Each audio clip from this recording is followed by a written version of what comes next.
Today we are going to start with the atomic structure. ठीक है. First of all we will take an introduction. ठीक है. यहाँ पर हमारे पास बात करेंगे the existence of an atom have been proposed by an Indian and German philosopher. ठीक है. In 400 BC. मतलब आप देख लीजिए कि जो atoms जो हैं means atom, the word atom is already exist in the 400 BC और it is for proud for us कि इंडियन फिलोसोफर उन्होंने एक टर्मिनोलॉजी और एक एग्जिस्टेंस बताई थी कि ऐसा कोई होता है. यू कैन इमेजिन 400 BC में ये वर्ड यूज हो गया था, यानी ऐसा सोच लिया गया था. ठीक है. Atoms are fundamental building of a blocks of matter, यानी एक मीन्स आप बोल सकते हैं कि if the repetition of atom या एटम कंसिस्ट ऑफ या मैटर कंसिस्ट ऑफ एटम्स, हम ऐसा भी बोल सकते हैं मैटर कंसिस्ट ऑफ एटम.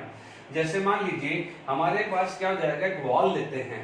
ठीक है. तो wall consist of A brick, यानी क्या हो जाएगा, ब्रिक्स यदि हम अरेंज करते हैं इन लेंथ विड्थ या हाइट में, तो it is going to be form a wall.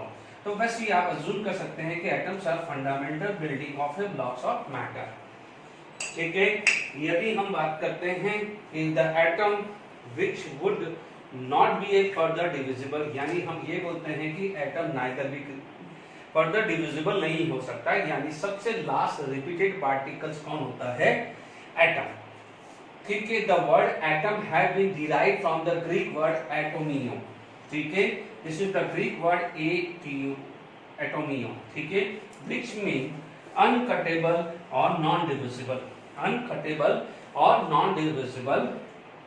This earlier idea was speculation, मतलब बहुत इजीली, बहुत पहले से ही स्पेकुलेशन हो गया था. हम इसको क्या बोल सकते हैं कि पोस्टुलेट भी बोल सकते हैं कि ऑलरेडी इस तरह का पोस्टुलेट या स्पेकुलेशन दिया गया था. हालांकि पोस्टुलेट एक बहुत बड़ा वर्ड होता है, स्पेकुलेशन पे बहुत छोटा सी बात है. And there was no way the test the experimental, यानी उस समय सिर्फ एक आइडियाज हुआ करते थे, एक इमेजिनेशन हुई होती है, एक पोस्टुलेट हुआ करता था. बट वहां पर उस अर्ली टाइम में किसी भी तरह के कोई एक्सपेरिमेंट परफॉर्म करने के कोई मेथड नहीं थे, कुछ टूल्स नहीं थे, कोई इंस्ट्रूमेंट नहीं थे. इस वजह से वो धीरे धीरे क्या हो जाएगा कि इनएक्टिव हो गया. 400 BC में था, फिर इनएक्टिव हो गया है. फिर आप ये इमेजिन करिए 1900 सेंचुरी में वो वर्ड एक्टिव मोड पे आया. यानी आप इमेजिन करो 400 BC से 1900 सेंचुरी तक पूरे थ्रू आउट में इनएक्टिव रहा, डॉर्मेंट रहा, इनएक्टिव रहा. तो इसका मतलब क्या हुआ कि उसके बाद 1900 में डाल्टन जो था सबसे पहले उसने ये वर्ड को इंट्रोड्यूस किया कि ऐसा होता है the element consist of A atom. हमने डाल्टन एटॉमिक थ्योरी ऑलरेडी हमने मूल कंसेप्ट में भी पढ़ी, बट एक बार और हम इसको डिस्कस कर लेते हैं. ठीक है.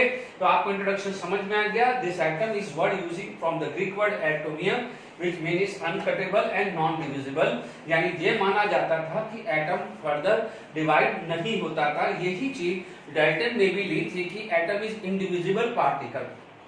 नो डाउट एक बार और लिख देते हैं, नोट्स में लिख दीजिएगा, ये प्रॉपर इंट्रोडक्शन लिख दीजिएगा. We know that Dalton gave conservation of mass. ठीक है. It will give definite proportion. ठीक है. उसने हमें क्या जाएगा, मल्टीपल प्रोपोर्शन दिया था. ठीक है. तो उसने बोला था कि atom is indivisible particle. Atom is indivisible particle. ठीक है. Atom of a same element are अलग in the mass, same in the mass and properties, whereas atom of a different element are different in mass and different in properties. Two or more than two atoms combined together are form molecules, यानी element combined together form compound. ठीक है.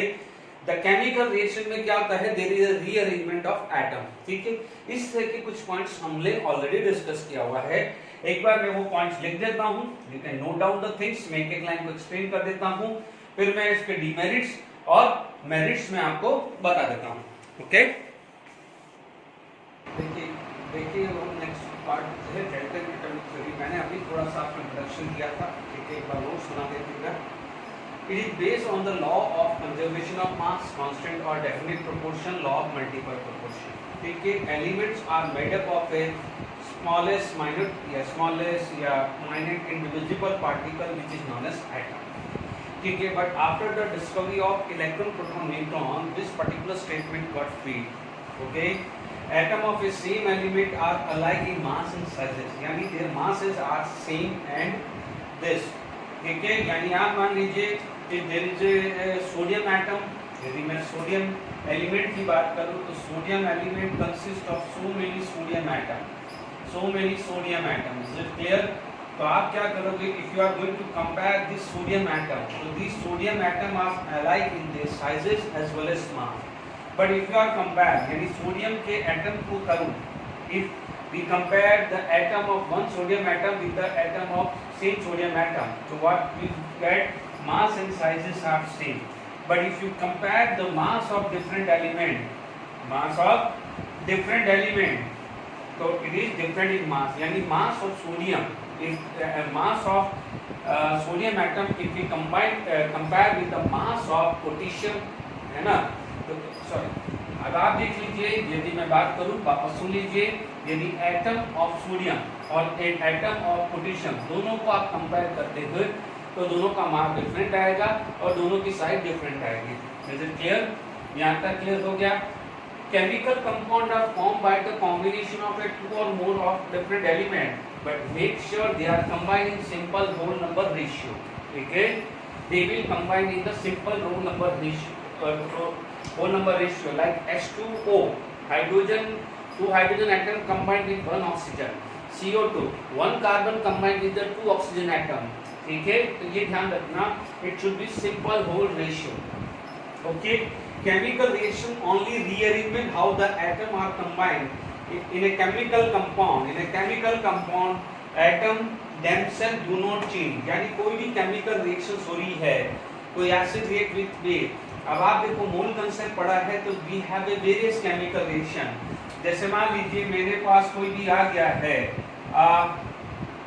Like मान लीजिए हमने बात कर दिया है CaCO3 plus HCl are going to be form CaCl2 plus H2O plus CO2. ठीक है, तो आप देखोगे both the side atom are same. यदि कोई भी है, यहाँ पर कैल्शियम 1 है तो यहाँ पर कैल्शियम 1 है.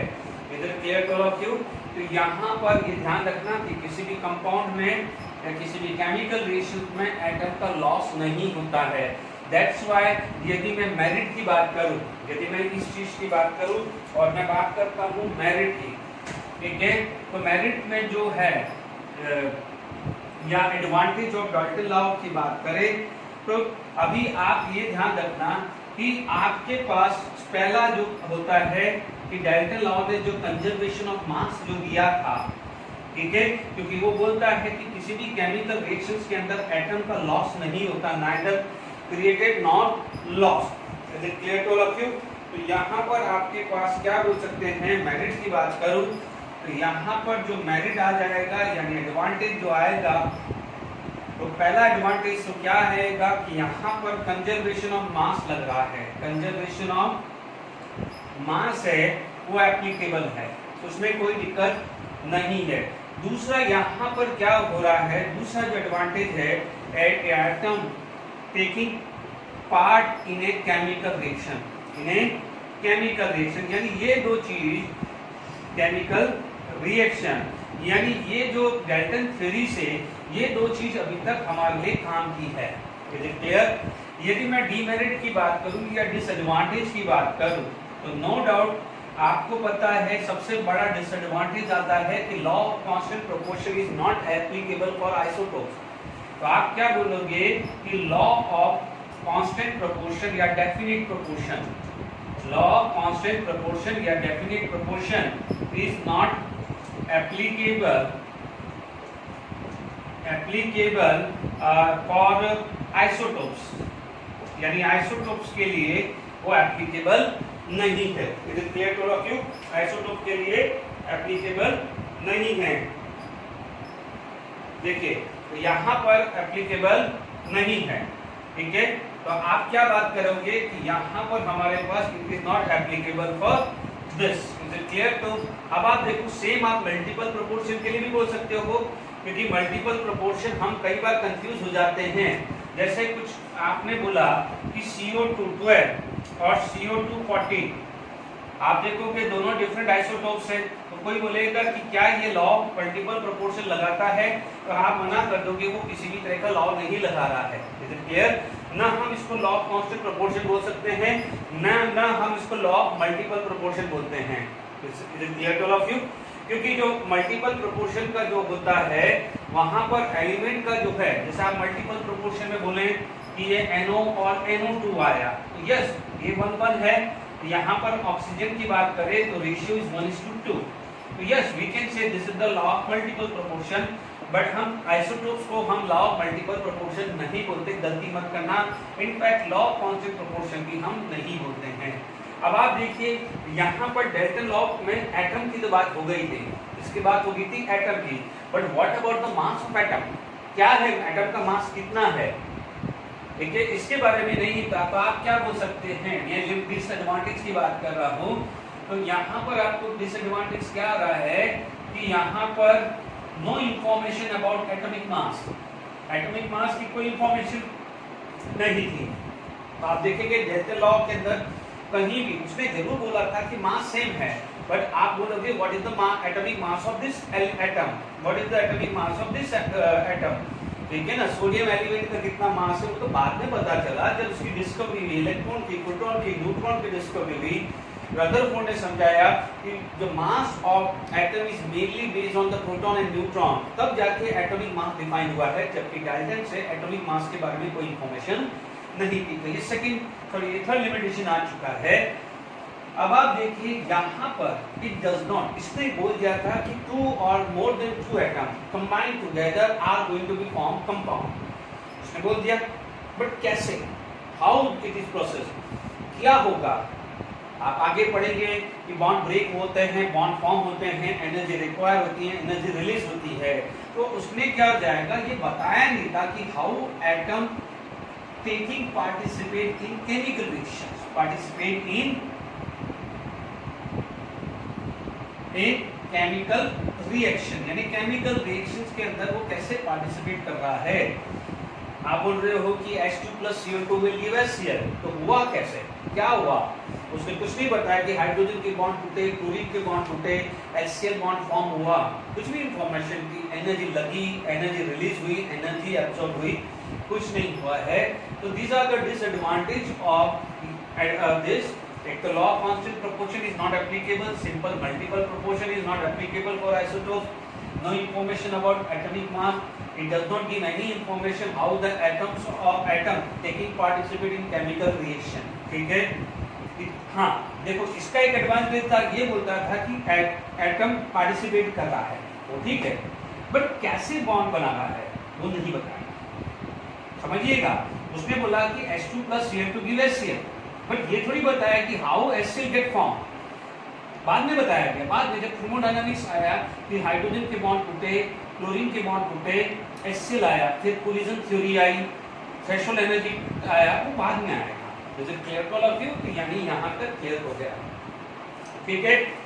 अब आप देखिए यहाँ पर जब हमारे पास एटम से, यानी जो इनिशियली, इनफैक्ट यहाँ पर बहुत इनिशियल में 1803 में जब यहाँ पर बात हुई थी एटम के बारे में, तब तक इलेक्ट्रॉन, प्रोटॉन, न्यूट्रॉन की कोई डिस्कवरी नहीं थी, but after the discovery of electron, proton, neutron, this particular Dalton atomic theory get failed. ये क्या हुई है, डाल्टन एटॉमिक थ्योरी क्या हो गई थी, फेल हो गई थी। Clear to all of you?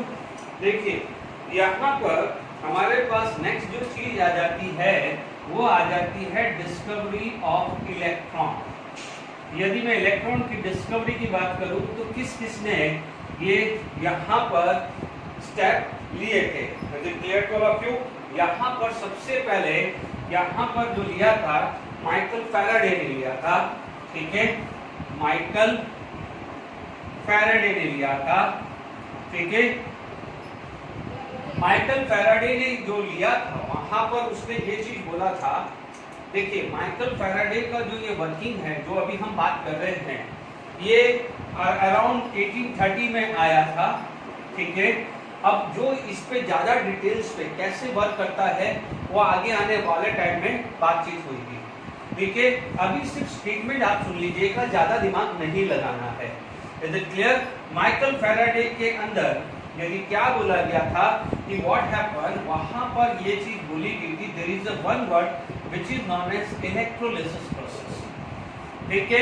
अब आप देखो, if we split up this two word तो it is known as lysis. Lysis का मतलब होता है ब्रेकिंग, यानी breaking due to flow of current, breaking due to flow of current, यानी उस समय तक इलेक्ट्रिसिटी की बात आ चुकी थी। Is it clear? अब आप देखिए यहाँ पर ये चीज आया कि उसके हिसाब से कोई भी इलेक्ट्रोलाइटिक सॉल्यूशन लें, है ना। इलेक्ट्रोलाइटिक सॉल्यूशन हमारे को पता है what is the meaning of electrolyte. हम what is the meaning of electrolyte? Electrolyte का मतलब होता है aqueous solution. In aqueous solution या the substances in aqueous solution give ions, ठीक है। सब्सटेंसेस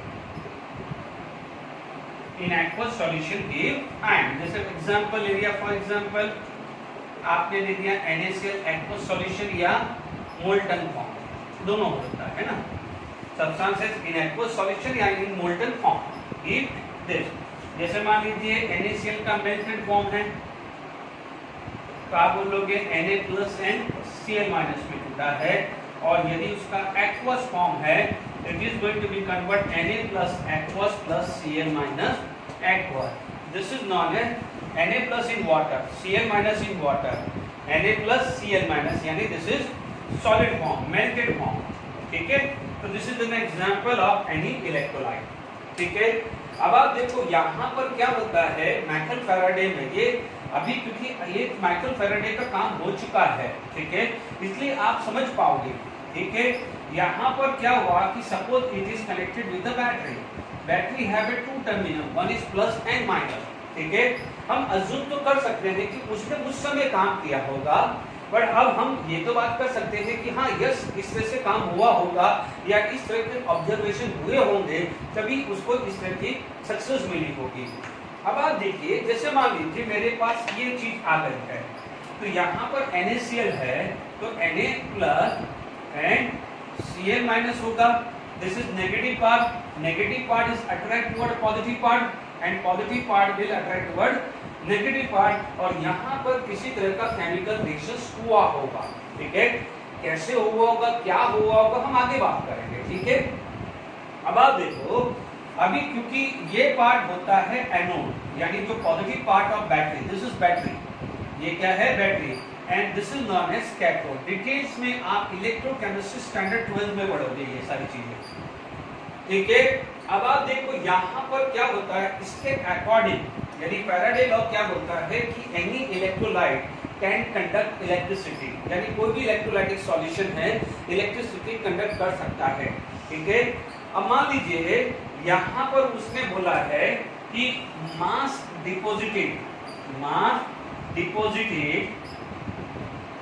और लिबरेटेड, या तो डिपॉजिट हो रहा है या लिबरेटेड हो रहा है, या तो यहाँ पर डिपॉजिट हो रहा है या लिबरेटेड हो रहा है, it is directly proportional to charge, it is directly proportional to charge, यानी इस एटम इस के अंदर कुछ ऐसा है, इस एलिमेंट के अंदर कुछ ऐसा है जिसकी वजह से यहाँ पर इलेक्ट्रिसिटी की वजह से मास डिपॉजिटेड या मास लिबरेटेड हो रहा है। यानी ये जो थ्योरी है, यानी कुछ है जिसका इलेक्ट्रिसिटी से कहीं कनेक्शन है।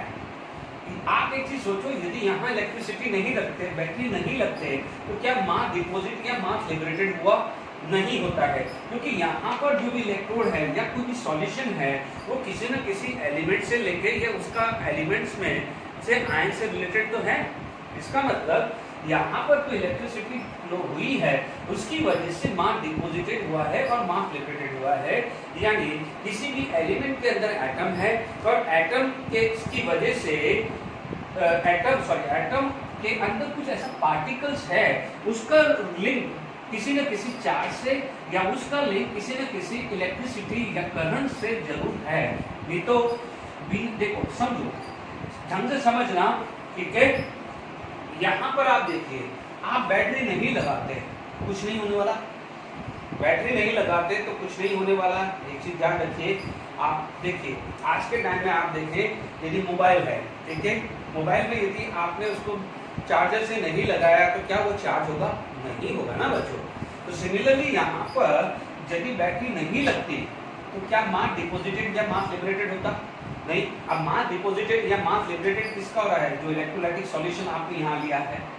आप आगे पढ़ोगे कि सोडियम इज डिपॉजिटेड, आगे जब आप पढ़ोगे मैं सिर्फ समझाने के लिए बोल रहा हूँ कि सोडियम डिपॉजिटेड, बट यहाँ तक पता नहीं चला था, ठीक है। इसका मतलब जब यहाँ पर कुछ प्रोसेस हुआ है तो सोडियम यहाँ पर डिपॉजिटेड होने लग गया। अब आपके पास क्वेश्चन आएगा कि सर कैसे पता चला?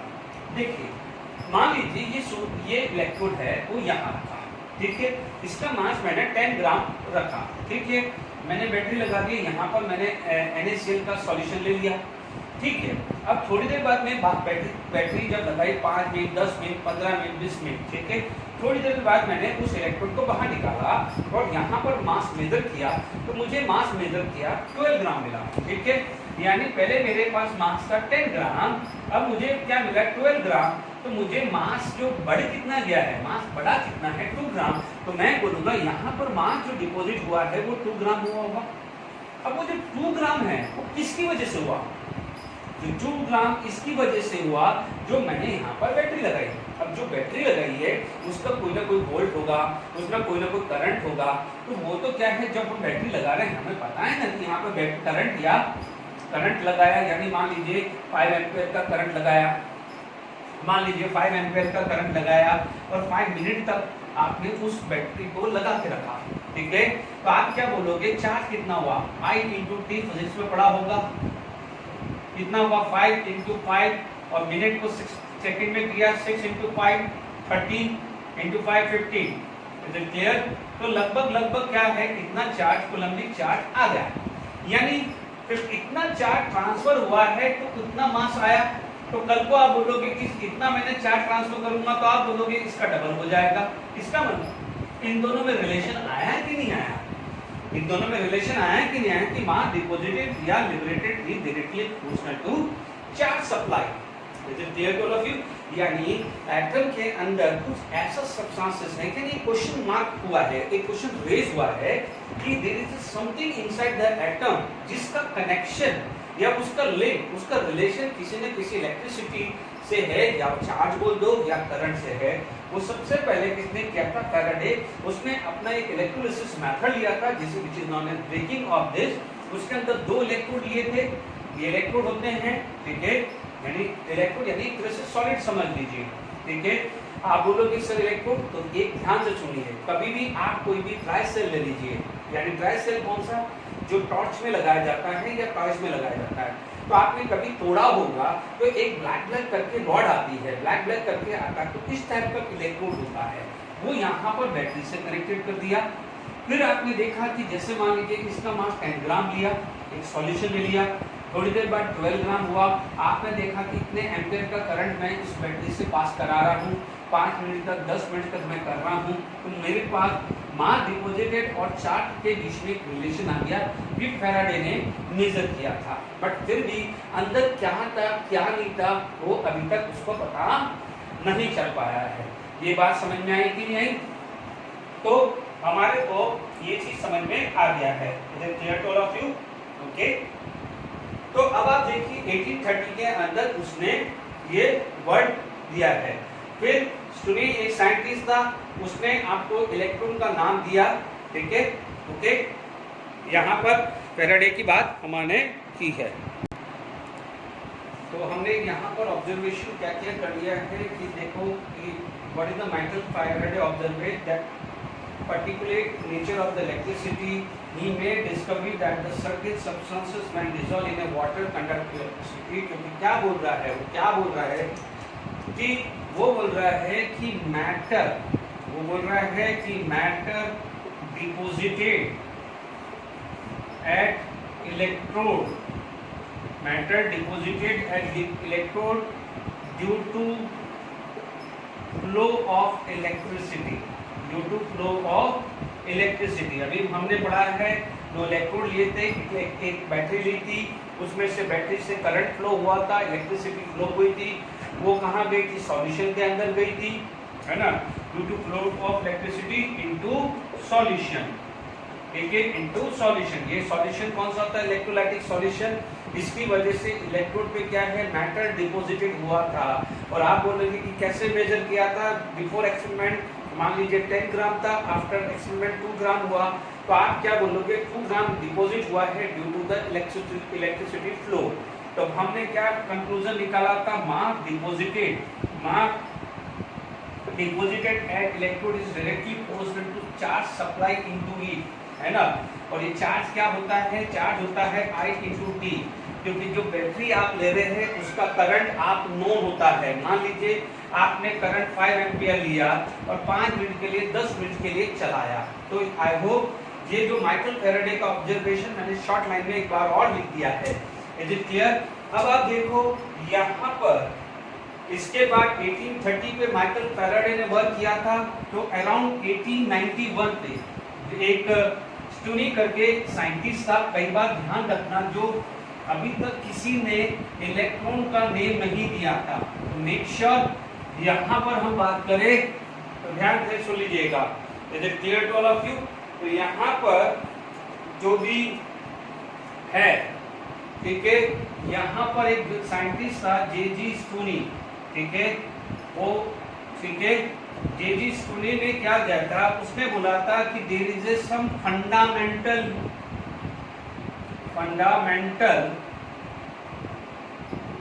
Unit of electricity of an atom, electricity of an atom, क्योंकि there is a fundamental unit of electricity of an atom, और उस फंडामेंटल यूनिट का नाम दे दिया था इलेक्ट्रॉन, और वो दिया था अराउंड 1891 में, ठीक है। ध्यान रखना, कई बार पूछा जाएगा कि who gave the name electron, तो ध्यान दीजिएगा, स्टूनी, STOONEY, ठीक है। ये तो शायद ही पूछता, ये तो कभी नहीं पूछता, बट कभी पूछ ले कि who gave the name, तो इलेक्ट्रॉन जो नेम दिया है वो स्टूनी ने दिया था, क्योंकि कैसे दिया था? फैराडे पे, क्योंकि इलेक्ट्रिसिटी जो पास हुई थी उसकी वजह से मैटर डिपॉजिटेड हुआ था, यानी मास या मैटर का किसी न किसी करंट से, इलेक्ट्रिसिटी से कई कनेक्शन है। तो उसने बोला है कि यस, इसकी वजह से कोई ना कोई इलेक्ट्रिसिटी जो एटम के अंदर फ्लो हुई, तो उसकी वजह से मैटर इलेक्ट्रोड पे या मास इलेक्ट्रोड पे डिपॉजिट हुआ है, तो उसका कहीं ना कहीं लिंक है, और उस यूनिट का नाम उसने क्या दे दिया है? इलेक्ट्रॉन। बट ध्यान दीजिए, इलेक्ट्रॉन किसी ने मानी नहीं थी, कोई माना ही नहीं था, ठीक है। हाँ होगा तो सब मना कर रहे थे, बट जब J.J. थॉमसन ने discovery, make sure discovery, name उसने दिया था, ये नेम इसने दिया था, नेम किसने दिया था? इसने नेम दिया था, ठीक है। अब J.J. थॉमसन जो भी हम आगे पढ़ेंगे, इसने क्या करा था? डिस्कवर्ड किया था। क्या किया था? उसने डिस्कवर किया था। किसकी डिस्कवरी करी थी? इलेक्ट्रॉन। बट वो ईयर था 1897, यानी अराउंड 6 ईयर तक तो उसकी बात को कोई अनसुना ही कर दिया था। यहाँ पे ये बोल रहा होगा इलेक्ट्रॉन, बट जब उसने J.J. थॉमसन ने 1897 में जब इसकी डिस्कवरी हुई, तब जाके क्या है, सब ये है कि ये इस पे कंफर्मेशन आ गया, यस कोई ना कोई इलेक्ट्रॉन है। Is it clear to all of you? तो अब आप देखिए, अब हम आगे इस पे जो टॉपिक चलते हैं, now we are going to discover, यानी कैसे इलेक्ट्रॉन J.J. थॉमसन ने इलेक्ट्रॉन की डिस्कवरी की थी on the basis of a gas, यानी गैस को लेके एक कैथोड डिस्चार्ज ट्यूब ली थी, उसके अंदर गैस लिया था, ठीक है, लो प्रेशर था, हाई वोल्टेज रखा था, ठीक है। क्या एक्सपेरिमेंट था, कैसे किया था, वो अब हम बात करते हैं। बट ध्यान दीजिएगा, यहाँ पर जब भी इसको जाने से पहले यहाँ पर एक चीज नोट करके लिख देना, ठीक है। J.J. स्टूनी का याद रखना, ठीक है। जब भी हम एक्सपेरिमेंट पढ़ रहे हैं तो इतना ध्यान रखना, लाइक चार्ज रिपेल, है ना, और अनलाइक चार्ज अट्रैक्ट, क्योंकि यहाँ पर ध्यान रखिएगा कि like charge repel, unlike charge attract. जैसा भी मैंने क्या कहा था, पॉजिटिव आयन नेगेटिव चार्ज की तरफ गए थे, और नेगेटिव आयन पॉजिटिव चार्ज की तरफ गए थे। Is it clear to all of you? ठीक है, तो यहाँ पर जे थॉम्सन जो है इसने क्या हो जाएगा, जे थॉम्सन ने जो है उसने क्या करा था कि जो ये इस डिस्कवरी करने के बाद इसको मतलब प्रूव किया था कि भाई हाँ ठीक है ऐसा कोई है, और इलेक्ट्रॉन नाम किसने दिया था, स्टोनी ने। ठीक है, अभी हम इस पे cathode ray discharge tube method करते हैं। ओके,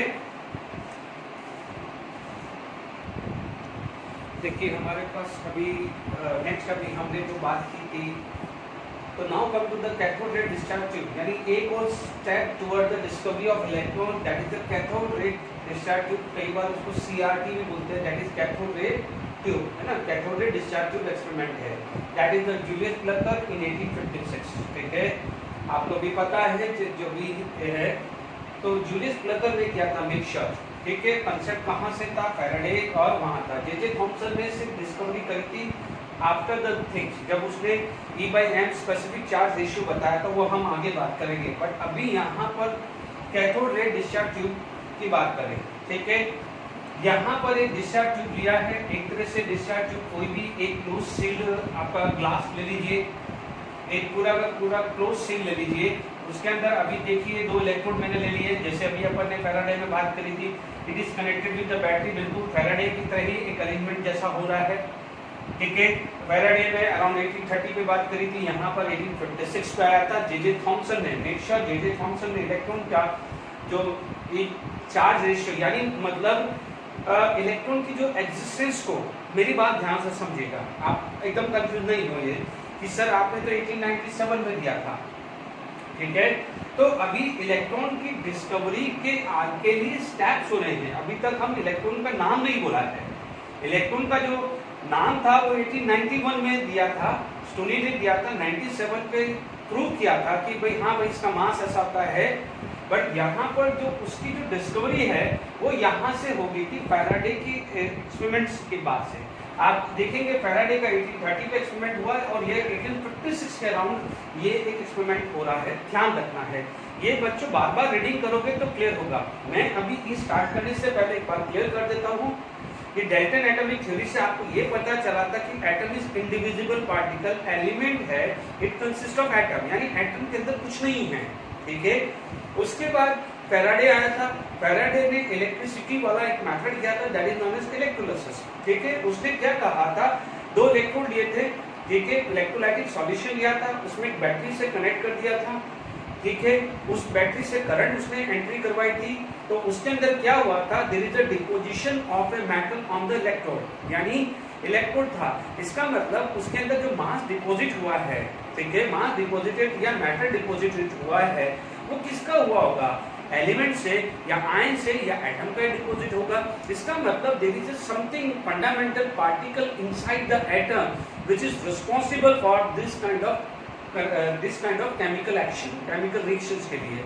ठीक है, इसीलिए वहां पर आपको बोला गया है कि इलेक्ट्रिसिटी का कहीं ना कहीं एक लिंक है, किसी एटम का लिंक है, यानी कोई पार्टिकल ऐसा है जो इलेक्ट्रिसिटी फ्लो करने की वजह से उसमें किसी न किसी तरह का चेंजेस आता है।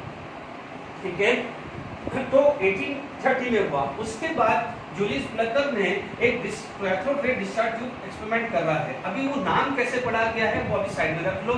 एक सिंपल सा एक ले लीजिए, ट्यूब ले लीजिए, ठीक है, ग्लास ट्यूब ले लीजिए, यहाँ पर एक वैक्यूम क्रिएट कर दीजिए। वैक्यूम क्रिएट करने का मतलब होता है, यानी ये वैक्यूम है। आप लोगों ने फिजिक्स में वैक्यूम वर्ड पढ़ा होगा। Vacuum it is used to create a very low pressure, यानी यहाँ पर वैक्यूम है to create a very low pressure. यहाँ पर आप बोल सकते हैं दिस इज वैक्यूम, ठीक है, to create a very low pressure. Done. अब आप देखो यहाँ पर एक वोल्टेज जनरेटर लगा है, यानी electrode is connected with this battery, यानी ये वोल्टेज है, जनरेटर बोल सकते हैं या बैटरी बोल सकते हैं या हाई वोल्टेज बैटरी बोल सकते हैं। This is negative terminal.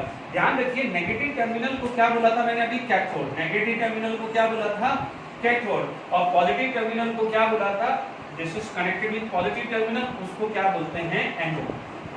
ठीक है, नेगेटिव टर्मिनल को क्या बोलते हैं, कैथोड, और पॉजिटिव टर्मिनल को क्या लेते हैं, एनोड। अब आप देखो यहाँ पर हाई वोल्टेज किया है, अराउंड 10 की पावर 4 वोल्टेज। ठीक है, अराउंड 10 की पावर 4 वोल्टेज है, वो अराइज हुआ। तब क्या होता है कि वहां पर जब एक जनरेशन हुआ तो यहाँ पर कुछ नहीं दिखा, यहाँ कुछ नहीं दिखा, बट आफ्टर सम टाइम क्या होता है कि यहाँ पर एनोड के पीछे, क्योंकि यहाँ पर जो एनोड था वो परफोरेटेड था। क्या था? परफोरेटेड। परफोरेटेड का मतलब जिसके अंदर छेद किया हुआ है, छेद किया होता है ना परफोरेटेड। क्योंकि देखना तो है ना, आप एक सिंपल सी बात है, मान लीजिए आप रूम से बाहर जा रहे हो और डोर क्लोज है, तो क्या आप रूम से बाहर जा पाओगे? नहीं जा पाओगे। बट यदि चेक करना है तो डोर ओपन होगा तभी तो आप बाहर जा पाओगे। तो सिमिलरली यहाँ पर पहले शुरू में देखा, मेरी बात सुनो, जब यहाँ पर परफोरेटेड था कुछ नहीं दिखा था, कुछ नहीं दिखा था। फिर क्या हुआ, सेम एपरेटस रखा और इसको परफोरेटेड करके देखा। परफोरेटेड करके देखा तो देखा यहाँ पर पीछे स्क्रीन पे यानी स्क्रीन जैसे मान लीजिए कोई भी स्क्रीन है आपने लगा दी, मोस्टली जिंक सल्फाइड स्क्रीन लगाई थी, ठीक है, जर्नल स्क्रीन लगाई थी।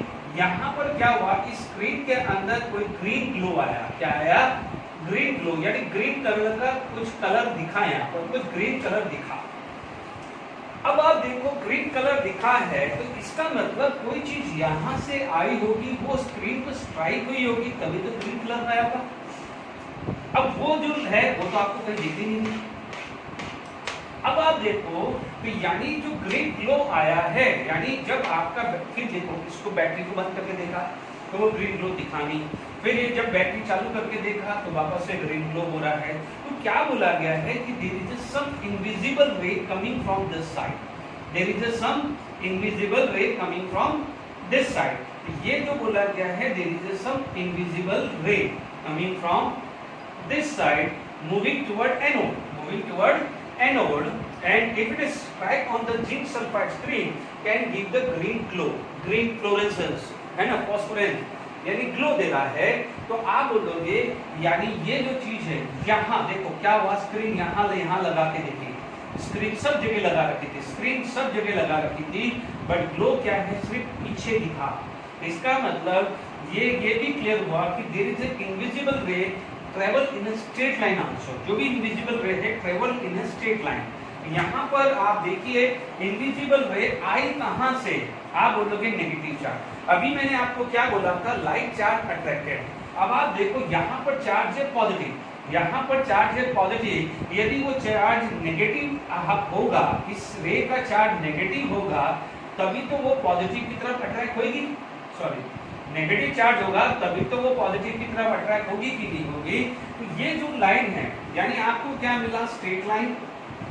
जो भी रे है उसको नाम है, उसका नाम क्या है, it is travel in straight line. क्या है, स्ट्रेट लाइन ट्रेवल हो रही है, क्योंकि कहीं भी यहाँ पर कहीं भी वो टच, कहीं भी ग्लो नहीं हुआ, सिर्फ ग्लो कहाँ हुआ, एनोड के पीछे ग्लो हुआ। कहाँ ग्लो हुआ, एनोड के पीछे, तो वो स्ट्रेट लाइन हुई, बात खत्म हुई। ठीक है, तो आप क्या बोलोगे, यहाँ पर बोलेंगे ट्रेवल इन स्ट्रेट लाइन। यदि आप बोलोगे तो आप बोलोगे, मैं अभी पहले एक्सप्लेन कर देता हूँ, फिर एक बार आपको पॉइंट्स के लिए नोट करने के लिए मैं पूरा एक साथ लिख भी दूंगा, ठीक है, डोंट वरी। आप बोलोगे ट्रेवल इन स्ट्रेट लाइन, ठीक है, ट्रेवल इन स्ट्रेट लाइन। दूसरी बात क्या है, चार्ज, आप बोलोगे it will carry negatively charge, यानी ये क्या हो जाएगा, नेगेटिवली चार्ज हुई। ठीक है, कहाँ से आ रही है, तो आप बोलोगे कैथोड से निकल रही है, तो यहाँ पर क्या हो जाएगा, it is known as cathode ray. तो आप बोल सकते हो cathode ray is a negatively charge. Why it is known as negative charge, because it is moving toward positive terminal. Is it clear? Because opposite charge attract toward opposite charge, यानी negative attract toward positive, positive attract toward negative. तो ये समझ में आएगा straight line क्यों है, कहीं भी यहाँ पर नहीं आया था। नेगेटिवली चार्ज क्यों है, क्योंकि वो पॉजिटिव की तरफ जा रहा है। कैथोड रे क्यों है, क्योंकि वो रे दिख नहीं रही है, बट हम अज्यूम तो कर सकते हैं। मान लीजिए आप थिएटर में बैठे हैं, या मान लीजिए आप अंधेरे कमरे में बैठे हैं और आपके सामने कोई वॉल है, वहां पर कोई लाइट आ जाती है, तो आप क्या बोलोगे, आप अज्यूम तो करोगे कि यार कोई लाइट मेरे, या कोई टॉर्च मेरे पीछे से कोई कर रहा होगा, तभी वो वॉल पे लाइट आई। यदि इस वॉल पे आती तो आप बोलोगे यहाँ से लाइट आई होगी, उस वॉल पे आएगी तो आप बोलोगे यहाँ से लाइट आएगी, आप उस वॉल पे होगा तो आप बोलोगे यहाँ से लाइट आएगी कि नहीं। एटलीस्ट हम अज्यूम तो कर सकते हैं। मान लीजिए यहाँ स्ट्राइक हो रहा है, तो यानी यहाँ से कोई चीज जारी होगी, तो ये पार्ट कौन सा है, cathode. That's why it is not a cathode ray. तो आई होप यहाँ से इस कैथोड रे डिस्चार्ज ट्यूब में क्या हुआ है, लो प्रेशर किया, लो प्रेशर मेंटेन करने के लिए एक वैक्यूम लिंक बना दिया, हाई वोल्टेज के लिए वोल्टेज जनरेट करा, 10 की पावर 4 वोल्टेज हुआ। तो हमें क्या मिला, शुरू में जब ये परफोरेटेड नहीं था, परफोरेट यानी छेद नहीं कर रखा था, होल नहीं कर रखा था, तो कहीं भी कुछ नहीं दिखा, ठीक है। उसके बाद क्या करा, एनोड को परफोरेटेड कर दिया, एनोड को क्या कर दिया, परफोरेटेड कर दिया, एनोड को क्या कर दिया है, परफोरेटेड एनोड यानी छेद कर दिया है। तो हमें क्या मिला, बिहाइंड एनोड हमें कुछ ग्रीन ग्लो, कुछ फ्लोरेसेंस जैसी, शाइनिंग जैसी चीजें दिखी। तो आप क्या बोलोगे, यदि यहाँ से दिख रही है और यहाँ पर छेद है, तो यहाँ से कोई चीज आ रही होगी, क्योंकि वो हमें नहीं दिख रही थी, इसलिए इसका हम इनविजिबल रे भी बोलते हैं। बट क्योंकि it is coming from the cathode side, इसलिए इस रे का नाम, इस इनविजिबल रे का नाम रख दिया है कैथोड रे, क्योंकि ये पॉजिटिवली चार्ज है एंड पॉजिटिव चार्ज की तरफ क्या है, नेगेटिव चार्ज अट्रैक्ट होगा। तो इस रे का चार्ज को दे दिया है नेगेटिवली चार्ज, और क्योंकि वो क्या है, कहीं भी स्ट्राइक होके कहीं भी ग्लो नहीं आ रहा था, तो क्योंकि यहाँ पर ग्लो नहीं आ रहा था, तो आप क्या बोलोगे, it travel in a straight line. तो these are the basic feature हमारे पास आया है, नो डाउट। अब मैं यहाँ पर, यानी आप देख लीजिए कैथोड रे की डिस्कवरी कैसे हुई, वो क्लियर हुई है। अब मैं इसकी प्रॉपर्टीज की बात कर रहा हूँ, और कैथोड रे की प्रॉपर्टीज में बहुत क्वेश्चंस बनते हैं, इसलिए मैंने एक्सप्लेन किया है। हीटिंग इफेक्ट होता है इसके अंदर, it travel with the velocity of light आता है, it can give the mechanical effect देता है, in the presence of electric field पैराबोल की तरफ मूव करता है, ठीक है।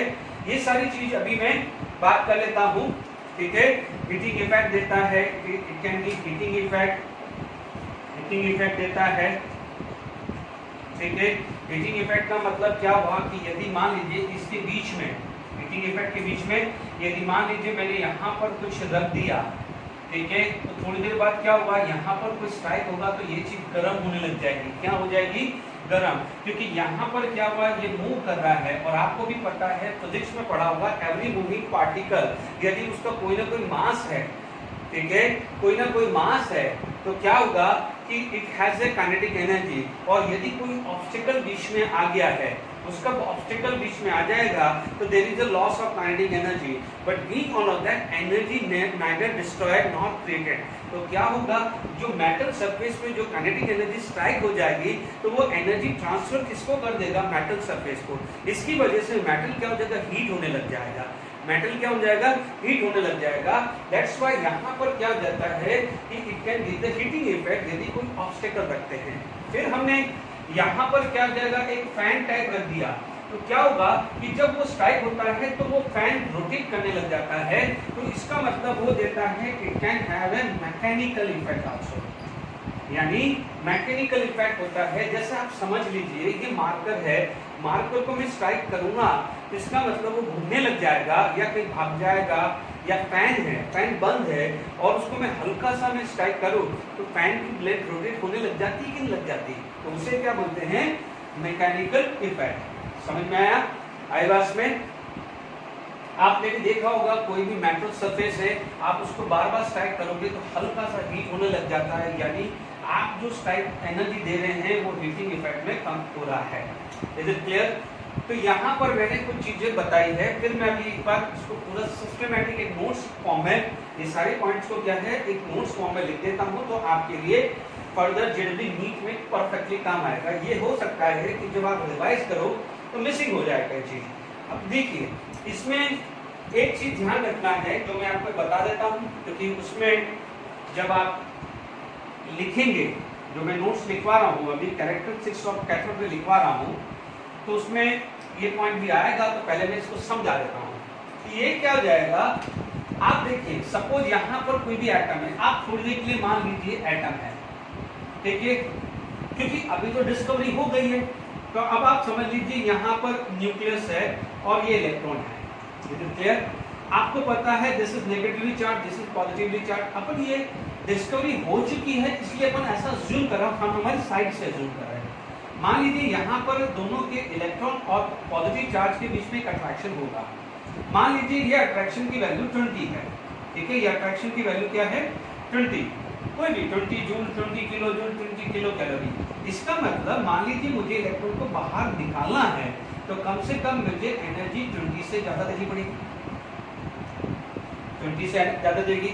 आपको पता है कि एनर्जी और वर्क डन दोनों सेम ही होते हैं, इनिशियल फिजिक्स में पढ़ा होगा।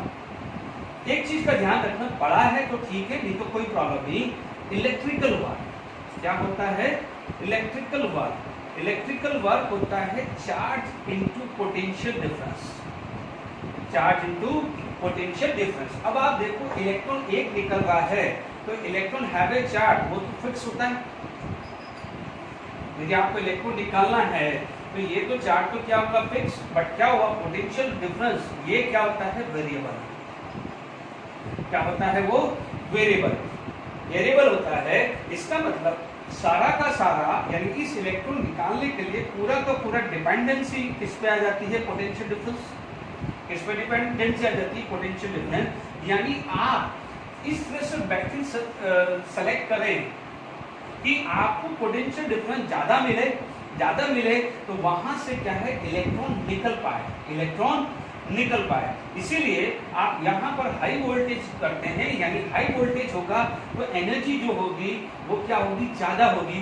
एनर्जी ज्यादा होगी तभी यहाँ से क्या है? नेगेटिवली चार्ज पार्टिकल निकल पाएगा, यानी यहाँ से कोई नेगेटिवली चार्ज पार्टिकल निकल पाएगा, क्योंकि ये जो इलेक्ट्रोड है वो किसी न किसी मेटल सरफेस की होगी। ये इलेक्ट्रोड क्या हो जाएगी? किसी न किसी मेटल सरफेस की होगी। बात समझ में आ रहा है? यहाँ पर बीच में क्या है? गैस है। बीच में क्या है? गैस है। हम चेक करना चाहते हैं कि इस गैस का कुछ हो रहा है कि नहीं हो रहा है, ठीक है ना? यानी यहाँ पर गैस लिया है, ये किसी मेटल का इलेक्ट्रोड लिया है, लो प्रेशर लिया है और हाई वोल्टेज लिया है। ये चार चीज ध्यान रखना है। आई होप समझ में आया। अब आप एक चीज देखिएगा तो आपको ये चीज समझ में आ गया है कि why we require higher voltage. तो हायर वोल्टेज होगा तभी यहाँ पर वर्क ज्यादा मिलेगा, तभी यहाँ से मेटल से कोई नेगेटिवली चार्ज पार्टिकल निकल पाएगा।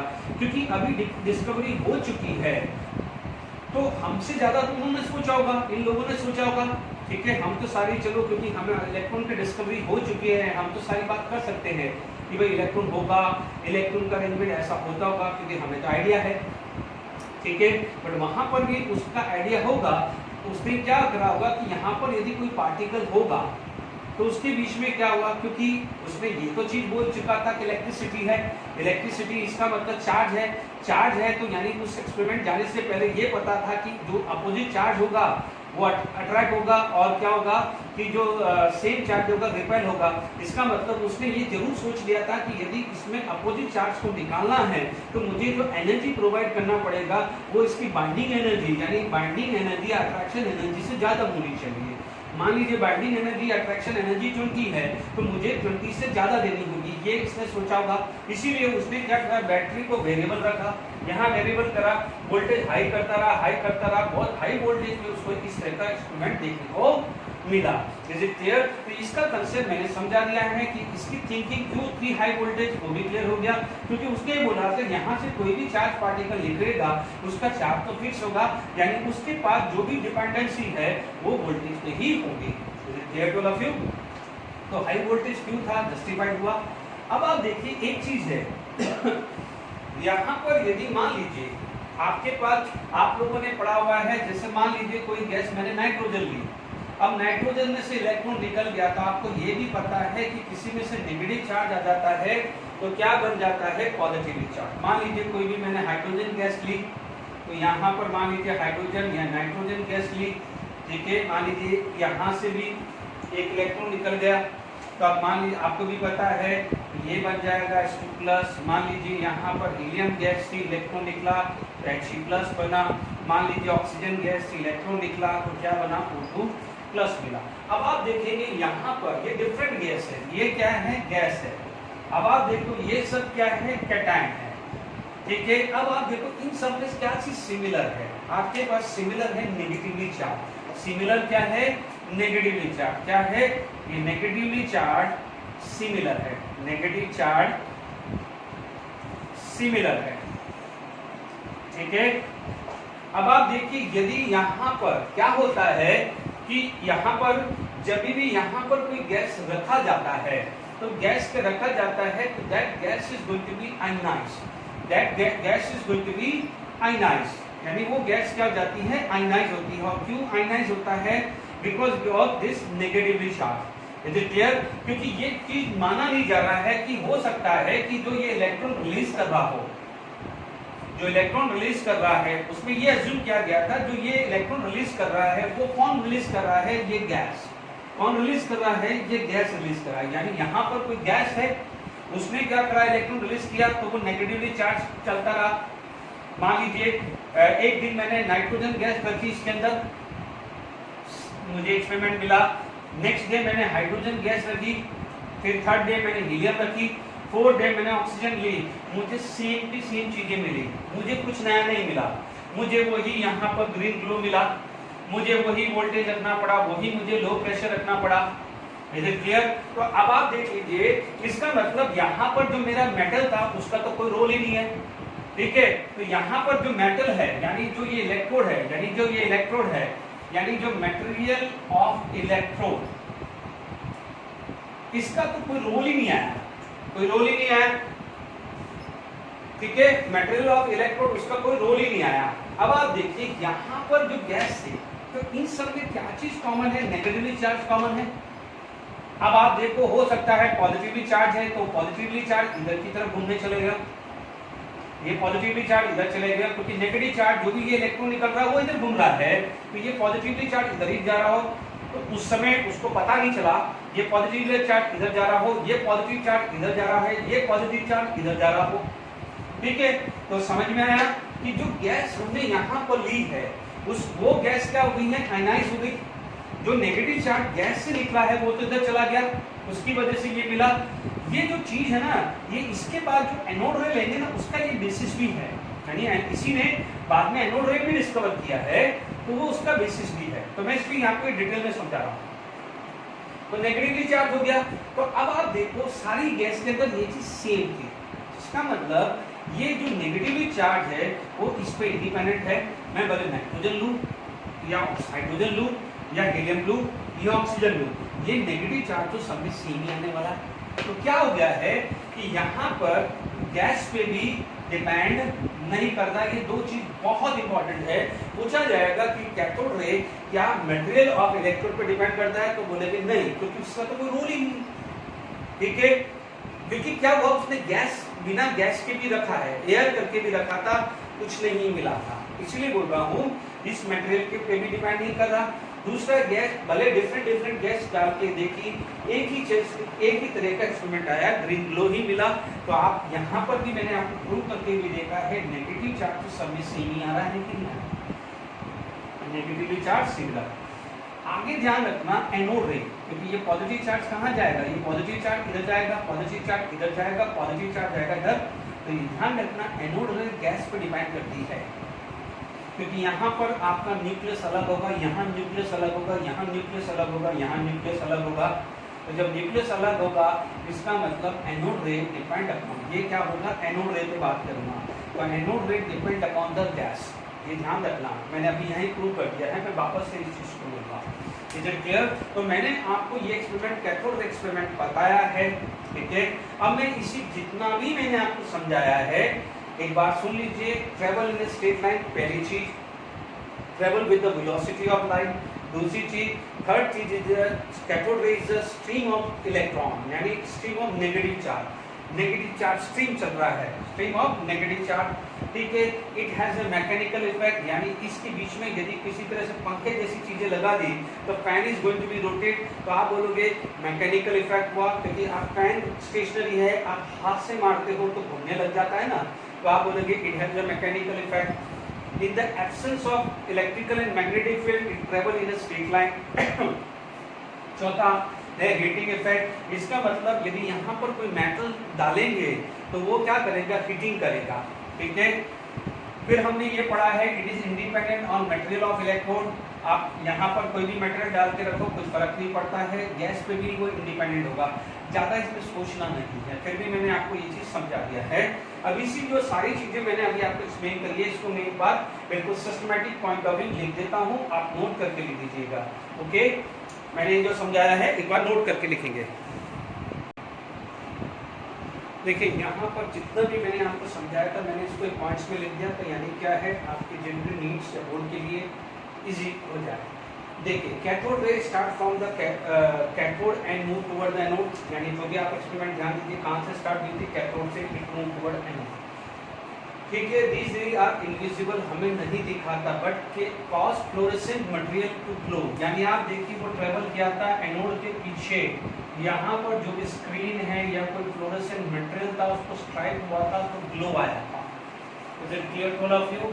These rays are invisible but causes the fluorescent material to glow. Green glow आया था when hit by them, यानी यहाँ पर कोई fluorescent material है उसको स्ट्राइक हुआ था वहाँ पर ग्रीन ग्लो, यानी फ्लोरेसेंट मटेरियल नहीं समझ में आया था। ये समझ लीजिए किसी तरह की कुछ स्क्रीन होगी, आपने देखा होगा टेलीविजन स्क्रीन होती है तो वहाँ पर भी वो स्ट्राइक होता है तो पिक्चर दिखती है, वो भी मैं हल्का सा आइडिया देता हूँ। In the absence of electrical and magnetic field this ray are travel in a straight line, यानी वो स्ट्रेट होती है, ठीक है, it travel in a straight line. This ray consist of a negatively charge and deflected by electrical and magnetic field. Very very important, ध्यान से समझ लेना, ये 3 पॉइंट तो ऑलरेडी ऊपर ने डिस्कस किया हुआ है, travel in straight line, fluorescent green आता है, ये 3 जो एक्सपेरिमेंट में आपने इसका है इसको कैरेक्टरिस्टिक्स या प्रॉपर्टीज हो सकते हैं। ठीक है, यदि हम बात करें तो हमारे पास यदि ये ध्यान रखना है, आप और फिजिक्स में आप पढ़ेंगे जब इलेक्ट्रिकल फील्ड पढ़ेंगे, बट जो केमिस्ट्री पॉइंट ऑफ व्यू में बता देता हूँ। ठीक है, यहाँ पर आप देखेंगे कि जब भी इलेक्ट्रिकल फील्ड है, मान लीजिए आपके पास कोई इलेक्ट्रिकल फील्ड है, ठीक है, मान लीजिए ये प्लस चार्ज बना दिया, इलेक्ट्रिकल फील्ड लगा दिया, यहाँ माइनस चार्ज लगा दिया। अब मान लीजिए यहाँ से आपने एक गन ले लिया है, साइक्लोट्रॉन ले लिया, यानी जहाँ से कोई भी नेगेटिवली चार्ज गन टाइप है, तो आप देखेंगे यहाँ से जब आएगा, मान लीजिए कोई भी इलेक्ट्रॉन है वो यूज जाएगा because it is negatively charge attract toward positively charge. यहाँ पर नेगेटिव चार्ज है, ठीक है ना, ये क्यों नेगेटिव चार्ज है, बिकॉज उसको जब हमने यहाँ पर रखा इलेक्ट्रिकल फील्ड, क्या रखा, इलेक्ट्रिकल फील्ड, जब इलेक्ट्रिकल फील्ड रखा तो आपने जो देखा कि ये पैराबोलिक मूव हो रहा है, क्या हो रहा है, पैराबोलिक, क्या रहा है, पैराबोलिक, पैराबोला है ना, क्या बोला, पैराबोला, तो पैराबोलिक मूव हो रहा है। मान लीजिए यहाँ पर जो विड्थ है ये y है, ये y मान ले, तो ये बोला जाता है कि y is inversely proportional to kinetic energy. ठीक है, यानी ये बहुत इंपॉर्टेंट है कि यानी जो डिफ्लेक्शन है inversely proportional to kinetic energy, because chemistry में आपको इतना ही ध्यान रखना है कि जितना काइनेटिक एनर्जी ज्यादा होगा उतना डिफ्लेक्शन कम होगा। इसीलिए हम क्या बोलते हैं, ऐसा ध्यान रख लीजिए, बिकॉज क्योंकि यदि मैं इलेक्ट्रिकल फील्ड या मैग्नेटिक फील्ड की प्रॉपर्टीज बताऊंगा तो this is not a part of chemistry, ठीक है, वो आप फिजिक्स में पढ़ोगे। Is it clear? आप इतना समझ लीजिए कि जब आप मूव कर रहे हैं, मान लीजिए कहीं भी टर्न लेना होता है, तो क्या आप अपनी गाड़ी की स्पीड सेम रखते हो, आप क्या करते हो, प्रॉपर्ली मूव करना है, अच्छे से कर्वेचर लेना है, अच्छे से प्रॉपर्ली कर्वेचर लेना है, तो स्पीड शुड बी लो, ऐसे ध्यान रखो। तो आप बोलोगे जो डिफ्लेक्शन से inversely proportional to kinetic energy, यानी इलेक्ट्रिकल फील्ड में पैराबोला आपको कर मिलता है। अब जब देखो इलेक्ट्रिक फील्ड में डिफ्लेक्शन मिला है, इलेक्ट्रिकल फील्ड में डिफ्लेक्शन मिला है, तो उसका चार्ज कंफर्म हुआ है, क्योंकि जब आपने कैथोड रे डिस्चार्ज ट्यूब ली थी तब आपने कोई इलेक्ट्रिकल या मैग्नेटिक फील्ड नहीं रखी थी, बट जब आपको ऐसा लगा कि एनोड के पीछे जा रहा है, तो हो सकता है उसके अंदर नेगेटिवली चार्ज है, तो उसको कंफर्म करने के लिए आपने इस तरह से रखा, इलेक्ट्रिकल फील्ड रखी, एक साइक्लोट्रॉन, एक गन टाइप लिया जहां से कैथोड रे निकल रही होगी, ठीक है, तो वो क्या हो जाएगा, वो किसकी साइड जा रही है, टुवर्ड पॉजिटिव टर्मिनल। तो जब टुवर्ड पॉजिटिव टर्मिनल जा रही है तो आप क्या बोलोगे, इलेक्ट्रिकल फील्ड आएगा। ठीक है, अब आप देखो जब मैग्नेटिक फील्ड रखा है, तो वहां पर क्या होता है, जब मैग्नेटिक फील्ड जब रखते हैं तो आपको पता है north pole and south pole होता है। मान लीजिए यहाँ पर जो है 90 डिग्री एंगल रखा, ये फील्ड है, क्योंकि आप क्या करते हो, electrical and magnetic field are perpendicular to each other. तो मान लीजिए इलेक्ट्रिकल फील्ड यहाँ रखा, तो इसके परपेंडिकुलर हमने क्या रखा, मैग्नेटिक फील्ड। तो मैग्नेटिक फील्ड को यदि 90 डिग्री एंगल पे रखा, तो यहाँ पर आपको देखेंगे कि जो चार्ज पार्टिकल है वो इस तरह से सर्कुलर पाथ की तरफ मूव कर रहा है विद रेडियस। तो वो किसकी तरफ मूव कर रहा है? सर्कुलर पाथ में। यानी कब?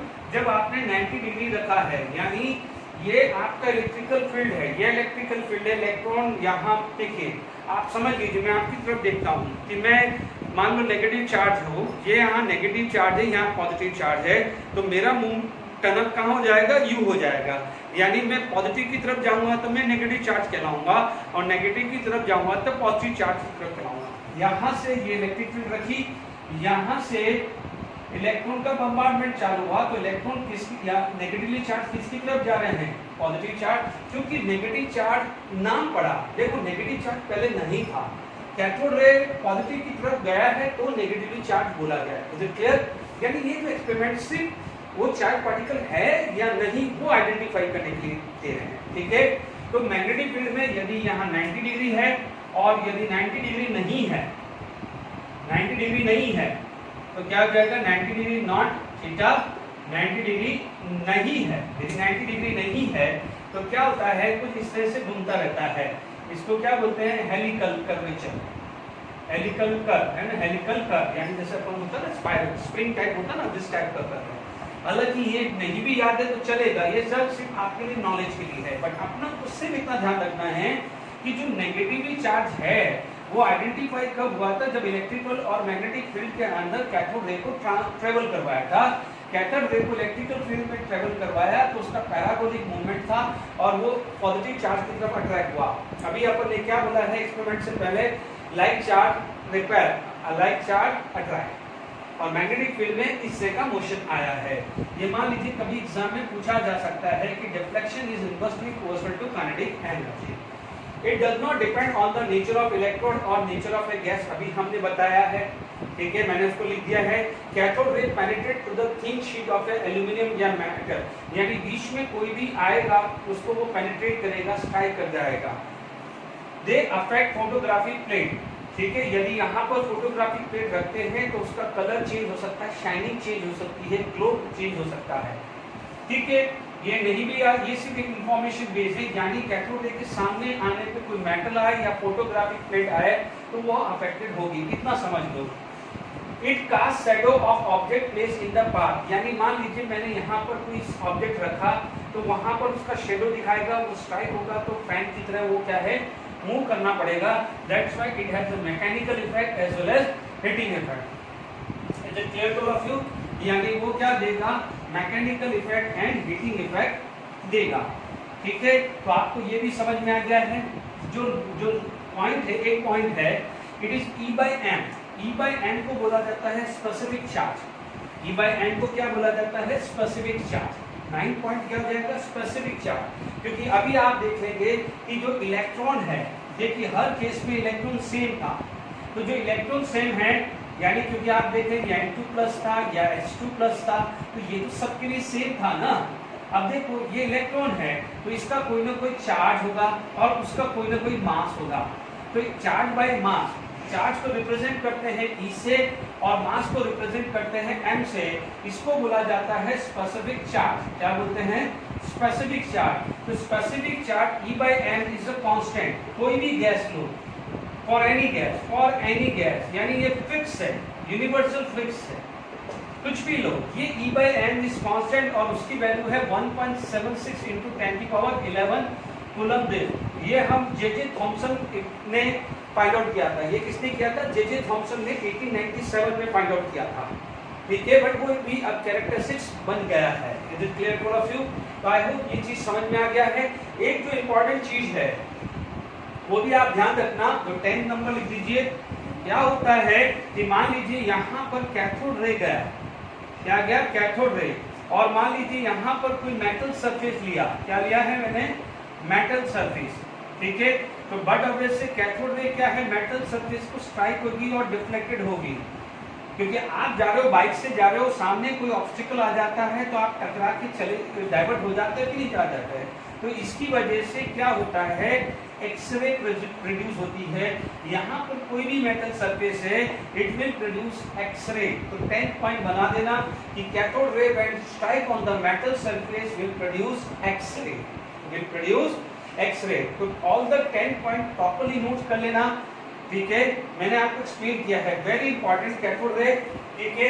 कैथोड रे के क्वेश्चंस देखेंगे तो आप देखेंगे प्रीवियस ईयर में एक दो बार कैथोड रे प्रॉपर्टीज पे क्वेश्चंस आया है, ठीक है। एक चीज मैं बोल रहा हूँ कि इस लेक्चर को आप टेक्स्ट नोट कर लेना, रिवाइज रीडिंग करते रहना, क्योंकि ये थ्योरेटिकल है। तो थ्योरेटिकल है तो एक दो बार आप रीड करोगे तो प्रॉपर्ली समझ में आ जाएगा। क्लियर? अब आप देखिए, जैसे हमारी जो टेलीविजन है, हमारे टीवी है, उसके अंदर क्या है, कैथोड रे ट्यूब होती है।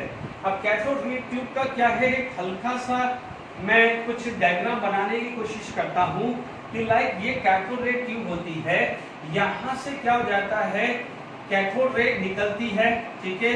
यहाँ पर क्या होता है, कुछ इलेक्ट्रिक चार्ज गन टाइप होता है, एक हल्का सा आइडिया दे रहा हूँ, और यहाँ से स्ट्राइक होता है and it will strike on this. तो ये क्या होता है, फॉस्फर स्क्रीन होती है, ठीक है। तो यहाँ से जो कैथोड रे जो निकलता है, कैथोड रे जो निकलता है, यहाँ पर कुछ लेंस होते हैं, ये एक्सेलरेटर होता है। एक्सेलरेटर का मतलब क्या होता है, मतलब एक हल्का सा आउटलाइन दे रहा हूँ, ये लेंस होता है, लेंस यानी उसको एक फोकस करने के लिए, एक्सेलरेटर होता है इसकी स्पीड बढ़ाने के लिए, और वो क्या होता है, फॉस्फोरेंट। फॉस्फोरेंट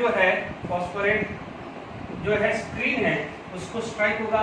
और अभी हमने पढ़ा है कि कैथोड रे यदि फॉस्फोरेट स्क्रीन को स्ट्राइक करता है तो ग्लो आता है। तो इसी तरह से जो टेलीविजन है, हम यहाँ पर जो देखते हैं तो क्या होगा, यहाँ पर जो स्क्रीन पे जो ग्लो आएगा वो हमें देखने को मिलती है। तो जो टेलीविजन पे कैथोड रे जो वर्किंग करती है वो इस तरह से वर्क करती है। आप देख लीजिए, बिल्कुल टेलीविजन की जैसी डिजाइन बनी है। तो आप बोलोगे पीछे जो आता है कैथोड रे डिस्चार्ज जैसा स्ट्रक्चर होता है, कैथोड रे होती है, यहाँ पर एक गन टाइप होता है। एक्सेलरेटर क्या करता है, इसकी स्पीड को बढ़ाता है। लेंस क्या करता है, उसको डिस्पर्स नहीं होने देता है। फिर वो फॉस्फोरेंट स्क्रीन पे जाकर स्ट्राइक होता है, ग्लो आती है, उसकी वजह से अपन अपोजिट साइड जो है वो प्रॉपर्ली टीवी देख पाते हैं या इमेजेस हम देख पाते हैं। तो आई होप ये समझ में आ गया होगा कैथोड रे का, ठीक है। तो नो डाउट ये है, हमने आज इंट्रोडक्शन पढ़ा, डेल्टा एटॉमिक थ्योरी को एक बार और रिवाइज किया। हमने फैराडे ने क्या किया वो पढ़ा, स्टोनी ने क्या नाम दिया था, इलेक्ट्रॉन का नाम दिया था। फिर हमने प्लकर जो साइंटिस्ट था उसने कैथोड रे डिस्चार्ज क्या करी थी। ध्यान दीजिएगा कि कैथोड रे से नेगेटिवली चार्ज बोला गया है। प्लकर जो था उसने सिर्फ कैथोड रे बोला था, it carry negative charge. Negative charge can be prove by electrical field, जहां पर पैराबोलिक मूवमेंट हुआ, इलेक्ट्रिकल फील्ड जहां पर सर्कुलर मूवमेंट हुआ, सॉरी मैग्नेटिक फील्ड जहां पर सर्कुलर मूवमेंट हुआ। Electrical and magnetic field are perpendicular to each other in absence of that straight line. बीच में कोई सरफेस आ जाएगा तो हीटिंग इफेक्ट देगा, मैकेनिकल इफेक्ट देगा, शेडो देगा तो मैकेनिकल इफेक्ट देगा। आप देख लेंगे धूप में यदि कोई भी किसी पर्सन को या किसी बॉक्स को, किसी ऑब्जेक्ट को रखो, यहाँ से धूप आ रही है तो पीछे उसकी शेडो आती है कि नहीं आती है, वैसे ही चीज कुछ है, ठीक है। एक चीज का ध्यान रखना, कभी बोलते हैं कि कैथोड रे किससे ट्रेवल होती है तो आप लिख देना it travel with the speed of light. ये भी नोट कर लेना, available 11 point, it travel with the speed of light, लगभग स्पीड ऑफ लाइट के बराबर आती है, ठीक है, ये ध्यान रखना। फिर हम बोल सकते हैं can give the mechanical effect, यदि मेटल सरफेस पर स्ट्राइक होती है तो एक्सरे देता है। ये सारे 11 पॉइंट मैंने लिखवाए हैं, प्लीज इसको रीड कर लीजिएगा, ओके।